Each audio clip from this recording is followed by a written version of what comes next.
guys, it's Robin, RsIslandCrafts, and welcome to my craft room. Today we are going to finish up our series on the mini stacks. I'm going to show you how to finish your binding with an invisible join or an invisible seam. Now when I made my binding strip, I went ahead and stitched them together on the diagonal. So I had that nice disbursement of all the threads, and the way that if you're going to have little tears and stuff, they say that this is the best way to do it. I really like the look of it, and I like how flat it feels in the binding, so I do go ahead and stick with that little diagonal bias type mitered seam to it. As you can see, I've already gone ahead and stitched down the binding. I've made it and I've stitched it down. If you search on my channel binding or quilt binding, you're going to see a bunch of videos pop up. I've shown you how to make binding, how to sew it down by machine, sew it down by hand. So we've gone through all of that process. We're going to round it out now by finishing it up here, and how to go ahead and stitch this by diagonal invisible seams, all that fancy stuff. In a previous video, I showed you how to kind of make a little pouch there like this, and then you finish it off, you'll tuck it in, and then you'll just stitch it down. And that's a great way to do it, so you don't have to worry about any of this. When I first started learning about how to do this invisible seam, it was a little bit, couldn't figure out where to put what and how to do it. And there was a couple little tiny little tips and tricks to learn to make it so much easier. Once you get it, you'll get it forever. It's super simple, it's not very complicated, and I'm going to show you those little tips and tricks. When I started sewing it down, I decided to start way down here towards the end. I left this big open gap in here, so I had plenty of room to work with, because when we're stitching it together, we're going to end up going to the sewing machine and having to do one of these little maneuvers. So we want to have plenty of room. You don't want to finish it off to where it's almost like this, because it's going to be very difficult to sew it on the sewing machine. I left a good long tail here, and then I stopped up at the beginning at the top of this corner here, and I left another good distance of a tail. I didn't measure anything. I just needed to make sure that when I stopped here and I stopped there, that I had a good overlap here. I like to have a good overlap if possible. Like if you're doing a full-size quilt or a king-size quilt, you can leave a good 12-inch gap,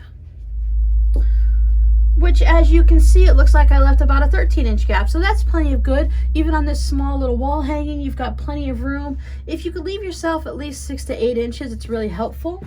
If you're doing something small like a mug rug or fabric postcard, it's going to be a little bit tighter to do it, but there's always ways to find a way to do something and make it a little easier, right? Now I'm just going to use a quilting ruler, pair of scissors, some pens, and something to write with. We're going to be writing, marking on the back of our binding. You can do it without if you like. You can use some type of a tape or any of the special pens that erase by air, by water, by iron, whatever works for you. Now I'm going to use numbers based on my quilt binding. I like to cut my binding at 2.5 inches. When you do your measurements, base it on whatever width that your binding is. So when you open it up and you measure it, whatever you cut the width at, that's the number you're going to use in the minute here. I'm using 2.5 inches because I like to cut a 2.5-inch binding. I want to work on it somewhere about in the center of this area that I've left myself. Once again, just to give me more room to fiddle and get it underneath the machine and make things easier for myself. As you've noticed, I've sewn it onto the front of my quilt, and I'm going to be turning it to the back where you can either hand stitch your binding down or you can machine stitch it. This process would work the same in reverse if you want to put it on the back and bring it around to the front and machine stitch it down on the front.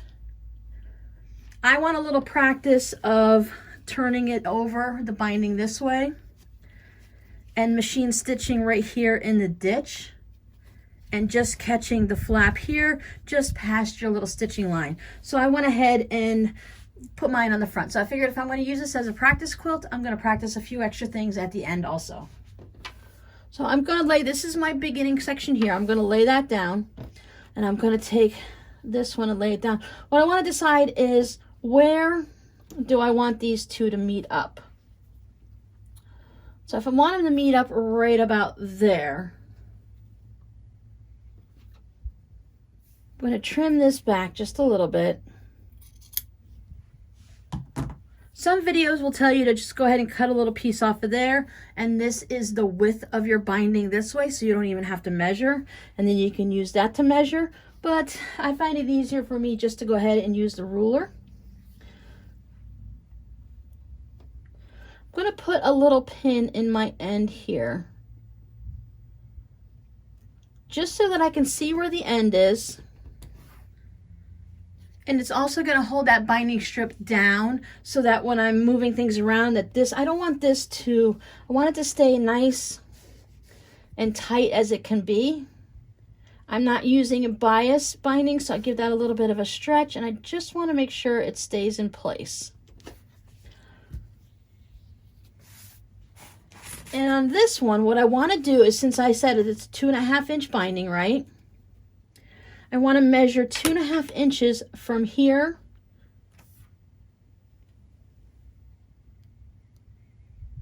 to right there. So this is where I want this to overlap by whatever the width of my binding is. So I put it on there, line it up with the edge. That's why you can put it underneath.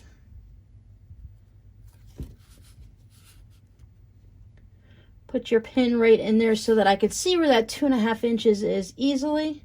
And I want to make sure this is also nice and tight.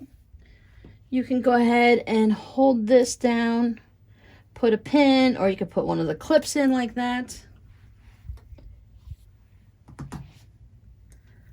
This was a scary part for me because once you cut it, yes, you can sew pieces back on, but once you cut it, you've cut it, right? There's no going back, except for redoing this section of binding, which at least if we mess up here, we still have options. We can just go ahead and cut back and add more binding strips in, you know, do the little mitered bias cut there and do all that and start all over again.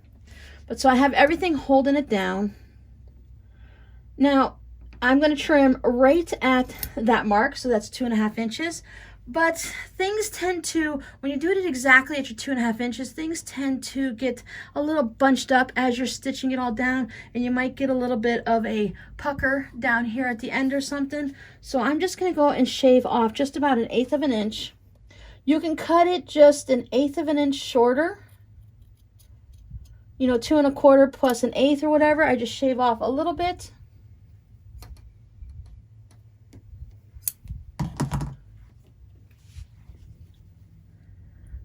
Just so that my end is just a little bit shorter than where my 2.5 inches was. It's going to make a big difference with that little bit of a tuck and a pucker at the end, so we don't have to worry about that. Now this is the part that always got me confused. Now, do you put this piece on top or this piece on top? So the way I remember it is we started with this piece. This is our original piece. This piece needs to be on top, which means this piece is going to go on the bottom. I want to take it and I just want to open it up a little bit like this, and I want to just turn it up so it's right sides up. I don't want to make sure that I'm not twisting it in any way. I'm just going to open it up. Just take it and just put it right up like this. Then I have my piece down here. When I open it up, I want to put it just so, can you see where I'm just taking it and I'm just turning it this way so that I can put right sides together. Bring up the back of your quilt, the bottom, so you have room. And you want to lay these two so that they're right sides together. Now I find it easier to draw the line and then put the pins in, but if you can pin it out of the way, you can do that too. I'm going to line up the edge right here, this edge with this edge, so that they line up neatly. And this is why we left ourselves at 12 inches of room. And I want my two top edges up top to line up also.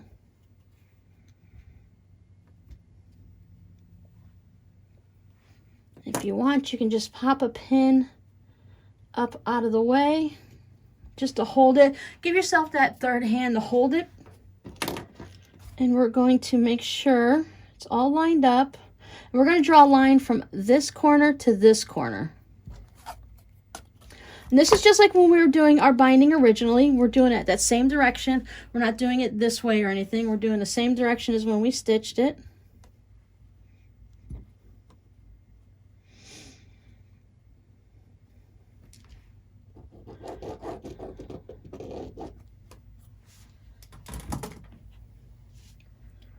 I'll make sure I get a pin in there, away from where I'm going to sew.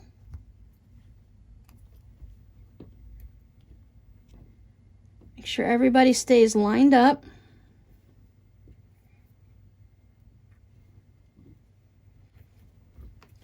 Now I'm going to take this to my sewing machine, and I'm just going to stitch it right down that line. Now this is where it's helpful to go ahead and fold it like this. And I'm going to use just whatever thread I used to stitch down my binding. In this case, I used red. Keep your quilt out of the way and all your extra binding strips, but if you have to do like I did, fold it up just to get it up closer to your area. Make sure everyone's lined up nicely.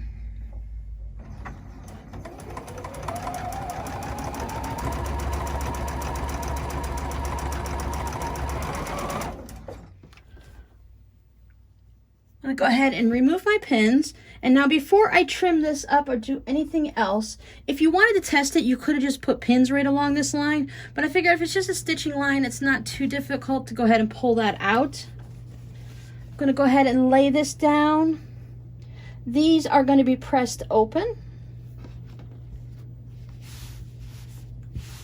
Give it a nice little hand press and see that everything's going to lay down right. I've got my binding, my little bias cut there, my mitered sewing all set in the right direction. Everything looks great. I don't have a lot of excess room. So I can go ahead, since I see that everything's laid right, I sewed in my little miter strip corner. I know I call it the bias and the miter. I'm not really sure what it's called anymore. I've heard both versions. So I can just go ahead and bring this up. I go ahead and cut it by hand. You can use a rotary cutter if you want, but I just give it like a nice 1/4 inch. Trim off that corner. You can take this over to the iron if you want, but I can just finger press it open.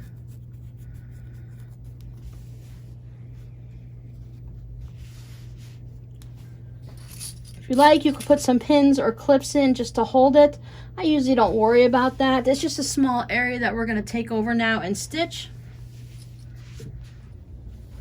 I go ahead and start back past where I stopped stitching. I did do a little back stitching when I put my binding down first. I'm going to go ahead and overlap it a little bit just to make sure everything looks good. I have done mine at a 3/8 inch because I just like to have that little extra bit of binding on the front when I turn it to the back. I'm going to put a little bit, just hold down here where my stitching started at this end. Just give it a little bit of, I'm not pulling on it, I'm just giving a barely slight tension to hold on to it, just to allow everything to lay flat. And just stitch it.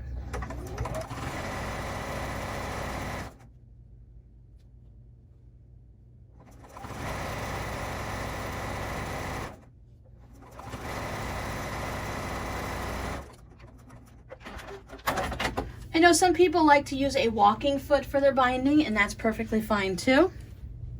I've tried the walking foot in the past and it hasn't done any big difference for me, so I just don't even bother worrying about it.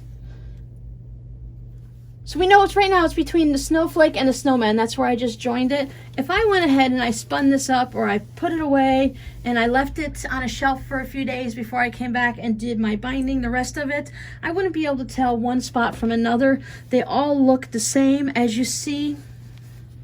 Just based on looking at all that thread mess, I know that this is where I either started or ended. And since it's this way, this would have been, I started the binding and ended it there. So there's all my tails. I can see that there is no puckering. Everything laid down nice and flat. And there's the other part. So it looks all nice, just like every other piece. So now you can go ahead and take it. And depending on if you want to bring it to the back and go ahead and just do a little hand sewing and tack that down. As I said, I'm going to bring mine to the back.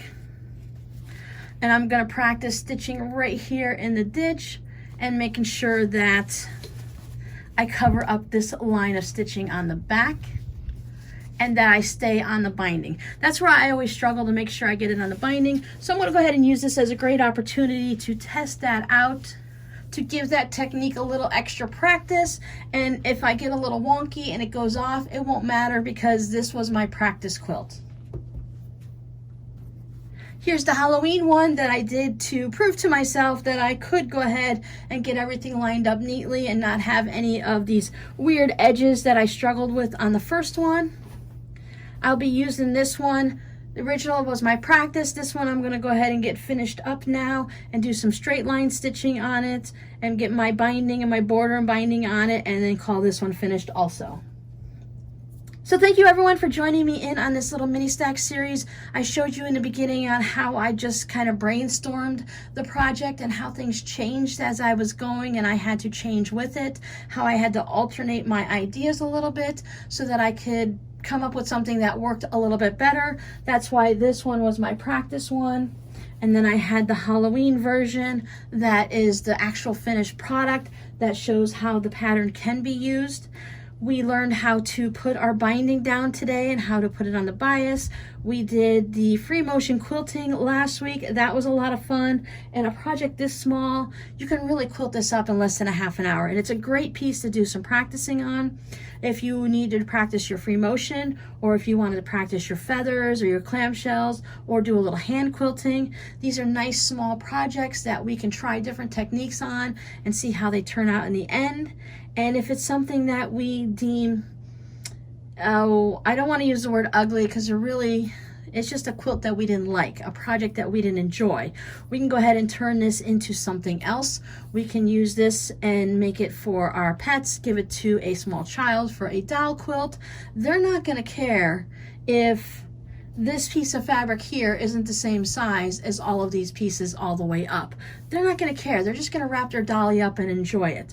So if you've made it this far with me and you realize that this was your practice piece also, you can now go ahead and gift it to a small child for Christmas, donate it to the animal shelter. I'm sure that would work great in one of the cat cages. Cats aren't going to care either what it looks like. They're not going to care what color it is or if anything is wonky. So nothing has gone to waste in this project. We've learned quite a bit as we were working through it. And we didn't have to match up any of our little corners and seams, right? Okay guys, I will see you next time. And remember, create with Scraptitude. Bye!